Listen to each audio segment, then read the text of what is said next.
ॐ केशवाय नमः। नारायणाय नमः। माधवाय नमः। गोविन्दाय नमः। कृष्णाय नमः।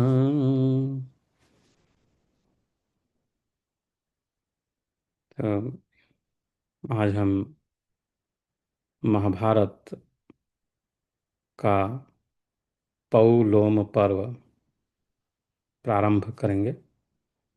चतुर्थोऽध्यायः कथा प्रवेश। लोमहर्षण पुत्र उग्रश्रवाः सौतिः पौराणिको नैमिषारण्ये शौनकस्य कुलपते द्वादशवर्षिके सत्र ऋषीनभ्य गतानुपस्थिते।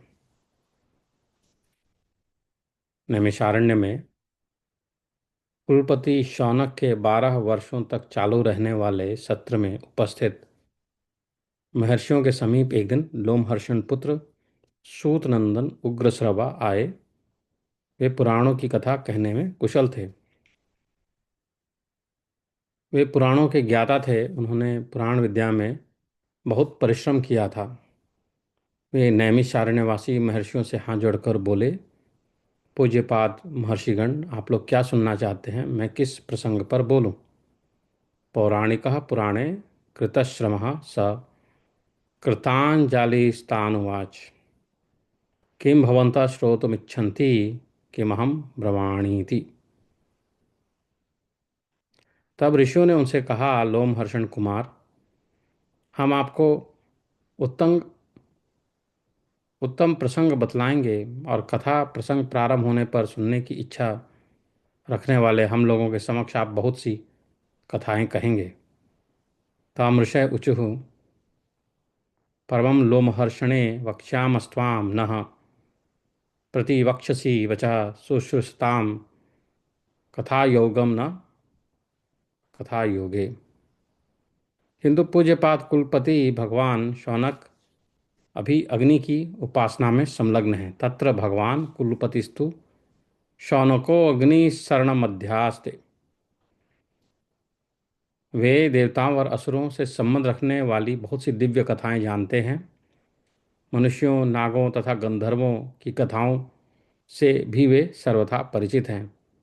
यौसौ दिव्याः कथा वेद देवतासुर संश्रिताः मनुष्यो ररंगंधर्व कथा वेद च सर्वशः।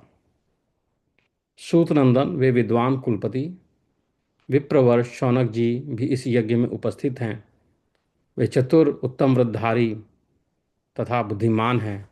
शास्त्र, श्रुति, स्मृति, इतिहास, पुराण तथा आरण्यक, बृहदारण्य आदि के तो वे आचार्य ही हैं। च स चाप्यस्मिन् मखे सौते विद्वान कुलिपतिर्द्विजः दक्षो धृतव्रतो धीमान् शास्त्रे शास्त्रे चारण्यके गुरु। सत्यवादी समपरस्तपस्वी नियताव्रतः सर्वेषामेव नो मान्यः स तावत् प्रतिपाल्यताम्। वे सदा सत्य बोलने वाले, मन और इंद्रियों के संयम में तत्पर, तपस्वी और नियम पूर्वक व्रतों को निभाने वाले, वे हम सभी लोगों के लिए सम्मानीय हैं। अतः जब तक उनका आना ना हो तब तक प्रतीक्षा कीजिए। गुरुदेव शौनक जी जब यहाँ उत्तम आसन पर विराजमान हो जाएं, उस समय वे द्विज श्रेष्ठ आपसे जो कुछ पूछे उसी प्रसंग को लेकर आप बोलिएगा। तस्मिन् मध्यसति गुरा वासनम परमार्चितम ततो वक्षसि यत्वां स प्रक्षति द्विजसत्तमः। सौती उवाच, उग्रश्रवा ने कहा कि ऐसा ही होगा, एवमस्तु। गुरुदेव महात्मा शौनक जी के बैठ जाने पर उन्हीं के पूछने के अनुसार मैं नाना प्रकार की पुण्यदायिनी कथाएं कहूँगा। एवमस्तु। गुरो तस्मिन् उपविष्टे महात्मनि तेन पृष्ठः कथा पुण्या वक्ष्यामि विविधाश्रयाः। तदनंतर विप्रीत शिरोमणि शौनक जी क्रमशः सब कार्यों का विधिपूर्वक संपादन करके वैदिक स्तुतियों द्वारा देवताओं को और जल की अंजलि द्वारा पितरों को तृप्त करने के पश्चात उस स्थान पर आए जहाँ उत्तम व्रतधारी सिद्ध ब्रह्मर्षिगण यज्ञ मंडप में सूत जी को आगे विराजमान करके सुखपूर्वक बैठे थे। सोऽथ विप्रशर्भः सर्वं कृत्वा कार्यं यथाविधि देवान् वाग्भिपितॄणाभ्यस्तपर्यस्तवा जगामः यत्र ब्रह्मर्षयः सिद्धाः सुखासीना धृतव्रताः यज्ञायतनमाश्रित्य सूतपुत्र पुरः सराः। ऋतुजों और सदस्यों के बैठ जाने पर कुलपति शौनक जी भी वहां बैठ गए और इस प्रकार बोले। ऋत्विक्ष्वथ सदस्येषु स वै गृहपतिस्तदा उपविष्टेषु उपविष्टः शौनको था ब्रवीदिदम्। इति श्री महाभारते आदि पर्वणि पौलोम पर्वणि कथा प्रवेशो नाम चतुर्थो अध्यायः। इस प्रकार श्री महाभारत आदि पर्व के अंतर्गत पौलोम पर्व में कथा प्रवेश नामक चौथा अध्याय पूर्व हुआ। तो इसमें जो बहुत सुंदर बात इस कथा में दिख रही है, ऐसे तो बहुत सारी होंगी, पर मेरी बुद्धि में जो समझ में आ रहा है उसके अनुसार यह दिख रहा है कि कितना आदर सत्कार था, कितना आदर सत्कार था ऋषियों का, गुरुओं का, कि गुरु के आने पे ही उनकी यथाशक्ति उनका पूजा वगैरह, उनकी जो है स्तुति वगैरह, उनकी सम्मान वगैरह देके उनको फिर बिठा के और फिर जो है उनसे ये कथाएं सुनी जा रही हैं, और श्रद्धा है, भक्ति है, और यह अत्यंत ही सुंदर बात लगी। दूसरी बात ये लगी कि एक हमारी ही संस्कृति है जिसमें देवताओं की तो स्तुति होती ही है, पितरों को भी तृप्त करने की, जल की अंजलि द्वारा पितरों को तृप्त करके शौनक जी वहाँ पे पधारे। तो ये एक सीखने वाली चीज़ है, हमारी संस्कृति है जिसमें हम अपने पितरों को, अपने पूर्वजों को भी जो है तृप्त करना चाहते हैं। और आज अगर हम इस दुनिया में हैं तो अपने पितरों के कारण ही हैं। अगर हमारे पितर नहीं होते और उनके पितर नहीं होते तो आज हम इस स्थान पे नहीं होते जिस स्थान पे हैं। और उन्होंने कम किया ज़्यादा किया वो बात नहीं है, पर उनके कारण है, उनके कारण ही हमारा अस्तित्व है। तो देवताओं की पूजा होती है, पर पितरों की भी पूजा करनी चाहिए, उनको याद करना चाहिए, उनको तृप्त करना चाहिए। ये हमारी जिम्मेदारी है कि हम ऐसे कर्म करें जिससे हमारे पितरों को शांति मिले और उनको हमारे ऊपर अत्यंत ही प्रेम हो, कि हम उनकी जो थाती है उसको लेके सुंदर रूप में आगे हम बढ़ें, उनको हम तृप्त करें, उनके लिए हम जो करें हम ये सोच के करें कि हम जो है उनकी थाती आगे बढ़ाएं, अच्छे कर्म करें। तो ये दो चीज़ें जो है मुझे अत्यंत सुंदर लगी इस अध्याय में। फिर पंचमो अध्याय, तो यहाँ पे भृगु ऋषि के कथा आती है कि भृगु के आश्रम पर पुलोमा दानव का आगमन और उसकी अग्निदेव के साथ बातचीत। शौनक उवाच, तो शौनक ऋषि जो हैं वो आते हैं और कहते हैं कि तात लोमहर्षण कुमार, पूर्व काल में आपके पिता ने सब पुराणों का अध्ययन किया था, क्या आपने भी उन सब का अध्ययन किया है? पुराणम अखिलम तात पिता तेधीतवान् पुरा, कच्छित् त्वमपि तत्सर्वम् अधीशे लौमहर्षणे। पुराण में दिव्य कथाएं वर्णित हैं, परम बुद्धिमान राजर्षियों और ब्रह्मर्षियों के आदि वंश भी बताए गए हैं। जिनका पहले हमने आपके पिता के मुख से सुना है। पुराणे ही कथा दिव्या आदिवंशांश धीमताम् कथ्यन्ते ये पुरास्माभिः श्रुतपूर्वाः पितुस्तव। उनमें से प्रथम तो मैं भृगुवंश का ही वर्णन सुनना चाहता हूँ। अतः आप इसी से संबंध रखने वाली कथा कहिए। हम लोग आपकी कथा सुनने के लिए सर्वथा उद्यत हैं। तत्र वंशमहं पूर्वं श्रोतुमिच्छामि भार्गवम् कथयस्व कथामेतां कल्यास्म श्रवणे तव।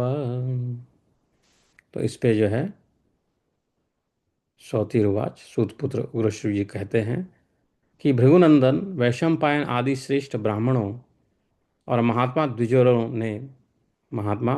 ने पूर्व काल में जो पुराण भली भांति पढ़ा था, और उन पुराणों ने जिस प्रकार, उन विद्वानों ने जिस प्रकार पुराण का वर्णन किया है, वह सब मुझे ज्ञात है।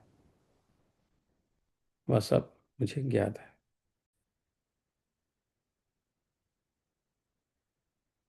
यदधीतं च पित्रा मे सम्यक् चैव ततो मया त्रावशृणुस्व यो दैवैः सेन्द्रैः सर्षिमरुद्गणैः पूजितः प्रवरो वंशो भार्गवो भृगुनन्दनम् इमं वंशमहं पूर्वं भार्गवं ते महामुने निगदामि यथा युक्तं पुराणाश्रय संयुतं भृगुर्महर्षि भगवान् ब्रह्मणा वै स्वयंभुवाम् वरुणस्य कृतौ जातः पावकादीति नः श्रुतम् भृगोसुदयितः पुत्रश्चयनो नाम भार्गवः। मेरे पिता ने जिस पुराण विद्या का भली भांति अध्ययन किया था, वह सब मैंने उन्हीं के मुख से पढ़ी और सुनी है। भृगुनंदन, आप पहले उस सर्वश्रेष्ठ भृगु वंश का वर्णन सुनिए, जो देवता, इंद्र, ऋषि और मरुद गणों से पूजित हैं। हे महामुने, आपके इस अत्यंत दिव्य भार्गव वंश का परिचय देता हूँ। यह परिचय अद्भुत एवं युक्ति युक्त तो होगा ही, पुराणों के आश्रय से भी संयुक्त होगा। हमने सुना है कि स्वयंभू ब्रह्मा जी ने वरुण के यज्ञ में महर्षि भगवान भृगु को अग्नि से उत्पन्न किया था। भृगु के अत्यंत प्रिय पुत्र च्यवन हुए, च्यवन ऋषि, जिन्हें भार्गव भी कहते हैं। तो च्यवन ऋषि और भार्गव एक ही हैं। च्यवनस्य च दायादः प्रमतेर्नाम धार्मिकः प्रमतेरप्यभूतपुत्रो धृताच्यां रुरुयुता। च्यवन के पुत्र का नाम प्रमति था, जो बड़े धर्मात्मा हुए। प्रमति के धृताची नामक अप्सरा के गर्भ से रुरु नामक पुत्र का जन्म हुआ। रुरोरपि सुतो जज्ञे शुनको वेद पारगः प्रमद्व रायाम धर्मात्मा तर्व पूर्व पितामह। रुरु के पुत्र शनक थे, जिनका नाम प्रमद्वरा के गर्भ से हुआ, जिनका जन्म प्रमद्वरा के गर्भ से हुआ। शुनक वेदों के पारंगत विद्वान और धर्मात्मा थे। वे आपके पूर्व पितामह थे। तपस्वी च यशस्वी च श्रुतवान् ब्रह्मवित्तमः धार्मिकः सत्यवादी च नियतो नियतशनः। वे तपस्वी, यशस्वी, शास्त्रज्ञ तथा ब्रह्मवेत्ताओं में श्रेष्ठ थे। धर्मात्मा, सत्यवादी और मन इंद्रियों को वश में रखने वाले थे। उनका आहार विहार नियमित एवं परिमित था। शौनक उवाच सूतपुत्र यथा तस्य भार्गवस्य महात्मनः च्यवनत्वं परिख्यातं तन्ममाक्षस्व पृच्छतः। सुत पुत्र, मैं चाहता हूँ, मैं पूछता हूँ कि महात्मा भार्गव का नाम च्यवन कैसे प्रसिद्ध हुआ, यह मुझे बताइए। तो सौती उवाच। भृगोः सुदयिता भार्या पुलोमेत्यभिविश्रुता तस्यां समभवत् गर्भो भृगुवीर्यसमुद्भवः। तो महामुने, भृगु की पत्नी का नाम पुलोमा था। वह अपने पति को बहुत प्यारी थी। उनके उदर में भृगु जी के वीर्य से उत्पन्न गर्भ पल रहा था।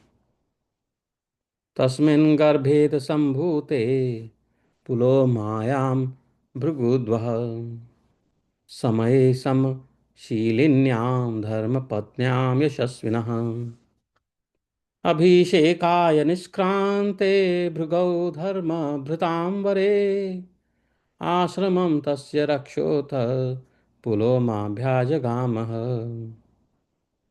भृगु वंश शिरोमणि पुलोमा यशस्वी भृगु की अनुकूल शील स्वभाव वाली धर्मपत्नी थी। उसकी कुक्षी में उस गर्भ के प्रकट होने पर एक समय धर्मात्माओं में श्रेष्ठ भृगु जी स्नान करने के लिए आश्रम से बाहर निकले। उस समय एक राक्षस, जिसका नाम भी पुलोमा ही था, उनके आश्रम पर आया। आश्रम में प्रवेश करते ही उसकी दृष्टि महर्षि भृगु की पतिव्रता पत्नी पर पड़ी और वह कामदेव के वशीभूत हो अपनी शुद्ध बुद्ध खो बैठा। तं प्रविश्याश्रमं दृष्ट्वा भृगोर्भार्यामनिन्दितां हृच्छयेन समाविष्टो विचेतासमपद्यत। सुंदरी पुलोमा ने उस राक्षस को अभ्यागत अतिथि मानकर वन के फल फूल आदि से उसका सत्कार करने के लिए उसे न्योता दिया। अभ्यागतां तु तद्रक्षः पुलोमा चारुदर्शना न्यमन्त्रयत् वन्येन फलमूलादिना तथा। ब्राह्मण उस राक्षस वह राक्षस काम से पीड़ित हो रहा था। उस समय उसने वहां पुलोमा को अकेली देख बड़े हर्ष का अनुभव किया, क्योंकि वह स्त्री साध्वी पुलोमा को हर ले जाना चाहता था। ताम तु रक्षस्तदा ब्रह्मन् हृच्छयेनाभिपीडितं दृष्ट्वा हृष्टमभूद् राजन् जिहीर्ष पुष् जिहीर्षुस्तामानिनिन्दताम्। मन में उस शुभ लक्षणा सती के अपहरण की इच्छा रखकर वह प्रसन्नता से फूल उठा और मन ही मन बोला, मेरा तो काम बन गया। पवित्र मुस्कान वाली पुलोमा को पहले उस पुलोमा नामक राक्षस ने वरण किया था। जातमित्यब्रवीत् कार्यं जिहीर्षुर्मूर्धिता शुभां सा हि पूर्वं वृता तेन पुलोम्ना तु शुचिस्मिता।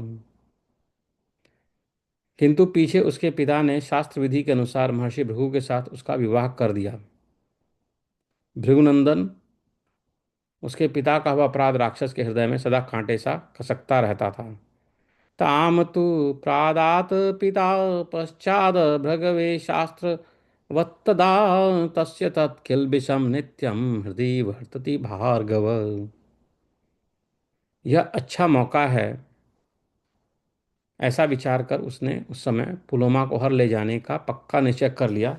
इतने में ही राक्षस ने देखा कि अग्निहोत्र गृह में अग्निदेव प्रज्वलित हो रहे हैं। इदमन्तरमित्येवं हर्तुं चक्रे मनस्तदा अथा अग्निशरणे पश्य ज्वलंतम जातवेदसम्।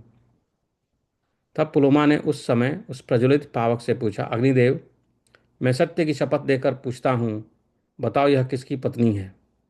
तम पृच्छ ततो रक्षः पावकं ज्वलितं तदा शंस मे कस्य भार्येयम् अग्ने पृच्छेरतेन वै। पावक, तुम देवताओं के मुख हो, अतः मेरे पूछने पर ठीक ठीक बताओ। पहले तो मैंने इस सुंदरी को अपनी पत्नी बनाने के लिए वर्ण किया था।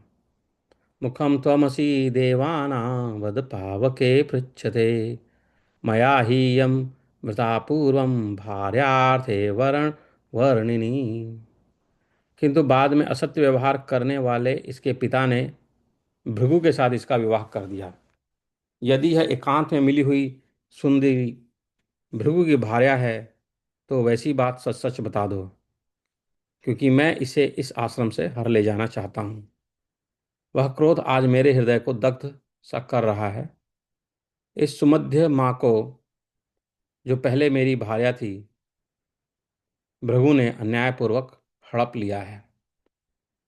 पश्चादिमां पिता प्रादाद भृगवे नृतकारकः, सेयं यदि वरारोहा भृगुर्भार्यारहो गता, तथा सत्यं समाख्याहि जिहीर्षाम्याश्रमादिमां, स मन्युस्ततत्र हृदयं प्रदहन्नेव तिष्ठति, मत्पूर्वभार्यां यदि मां भृगराप सुमध्यमाम्।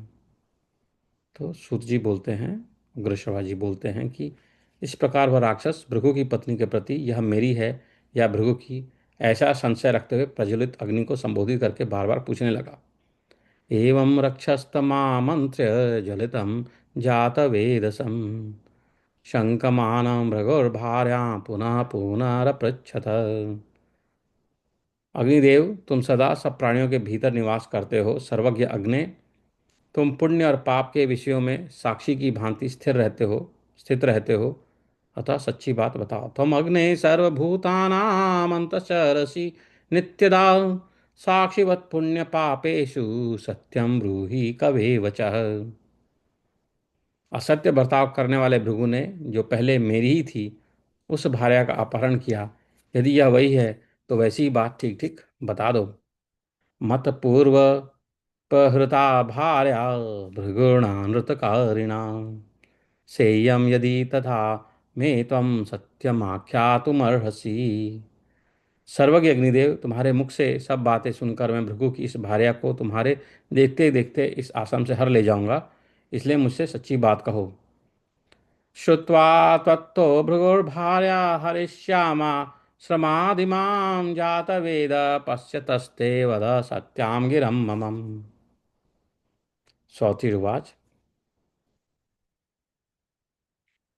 तस्यैतद्वचनं श्रुत्वा सप्तार्चिः दुःखितोऽभवत्, भीतो नृताच्च शापाच्च भृगोरित्यब्रवीच्छनैः।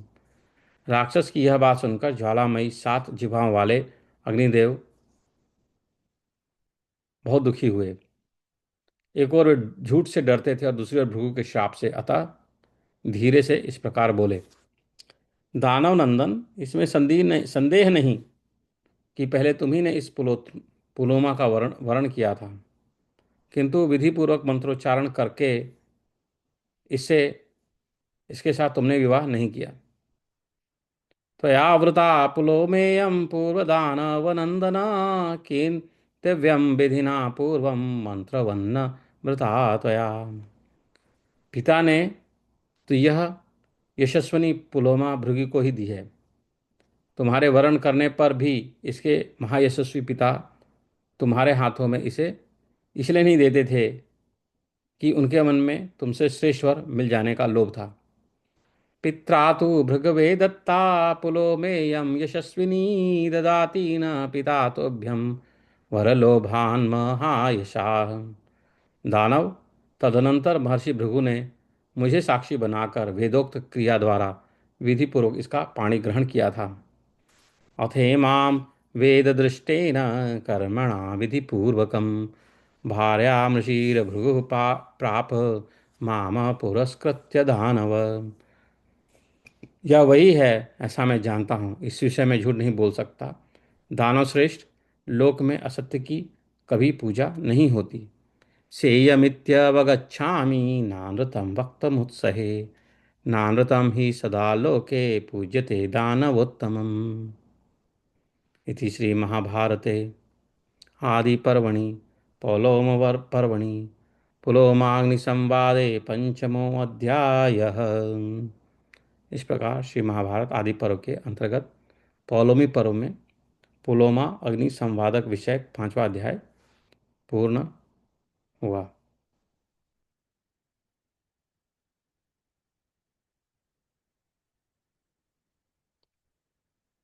तो कथा यह है कि बाल्यावस्था में पुलोमा रो रही थी। उसके रोदन की निवृत्ति के लिए पिता ने डराते हुए कहा कि रे राक्षस, तू इसे पकड़ ले।